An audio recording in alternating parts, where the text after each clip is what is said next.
We had 3 NBA playoff games last night. Let's start with this. Home court didn't help Miami as Giannis and the Bucks just destroyed the defending East champs 113-84.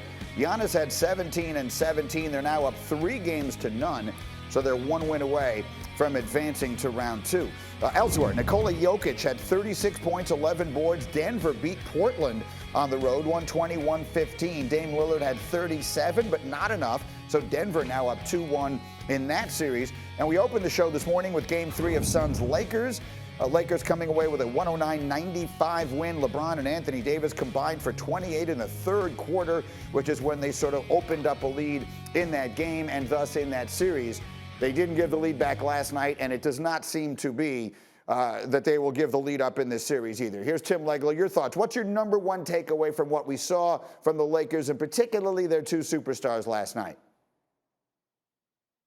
Well, look, both of those guys were obviously dominant. They're capable of physically overwhelming any team when they play with that kind of force. They were committed to getting quality shots and to using their size, talent, and strength to really just beat any matchup that they had. But for me, Greeny, the biggest difference right now between these 2 teams is the fact that the Lakers have 3 different guys, if you include Dennis Schroeder with those 2 stars, that can win any matchup at any time, and they can go create offense against any defender.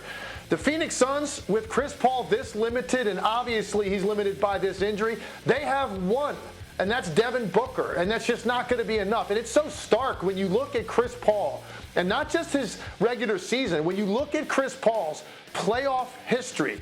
This is a guy, Greeny, that 8 times has averaged 20 points a game in a playoff run. He has 20 points total in this series. This is a guy that on average takes 5 to 6 threes a game for his postseason career. He's taken 1 in this series. So as a result, the Lakers know they can play him completely differently. And Chris Paul, as great a floor leader as he is, and a guy that can run the show and the brains of the operation and all of those things we love about him. At the end of the day, you have to be a threat to score at that position. And right now, he's just not. And so as a result, it's going to put too much pressure on other guys who are better as role players to step out of their lane and try to create more offense than they're capable of. When you combine it with the way LeBron and Anthony Davis played and were committed to play offensively, it adds up to a pretty rough night and a pretty rough remainder of this series if Chris Paul cannot find a way physically to inject himself into this series as a scorer. I mean, this could be over in 2 more games, and it's a shame because I really think Phoenix, with a healthy Chris Paul, could have given the Lakers all they wanted and made this possibly a 7-game series. All right, but right now it doesn't feel like it's headed that way. One more thing quickly here. In Milwaukee, with Giannis, they had the best record in the East back-to-back seasons and disappointed in the playoffs. Why do they look different this year?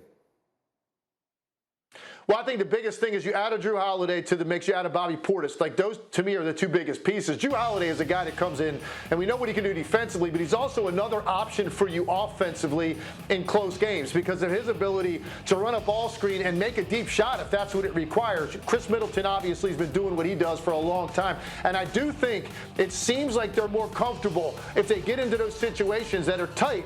Chris Middleton is going to be a better option initially even than Giannis because Giannis has some limitations in his game. What's happened in this series, the Miami Heat have allowed the one thing to happen that you can't against the Bucks. You cannot let them get out to a 15, 20-point lead because you have taken all of the pressure off of Giannis Antetokounmpo. This is a team you have to at least keep it a 1-possession game inside of 6 minutes. And let's see if Giannis starts to feel the pressure of answering the bell as an MVP and trying to do things that aren't necessarily in his wheelhouse. And they didn't do that the last couple of games. This thing got away from them, and now everybody's loosey-goosey on the Bucks. And you can see some of that talent come to the forefront. There's no doubt this is an elite defensive team, and this is a team, if they handle close games differently than they have in the past, with Holiday and Middleton being the main options offensively, the Bucks can certainly, get to the conference finals potentially. I think they could possibly even beat the Nets, but I don't know yet that I'm convinced I've seen enough to know they will handle those situations in that way. The Heat haven't put any pressure on them for me to know that because we're talking about 2 blowouts in these last 2 games. Well, it's Brooklyn they would get in the next round, assuming both of them win. So we'll see if that's the way it winds up going. Thank you for watching ESPN on YouTube. For live streaming sports and premium content, subscribe to ESPN+.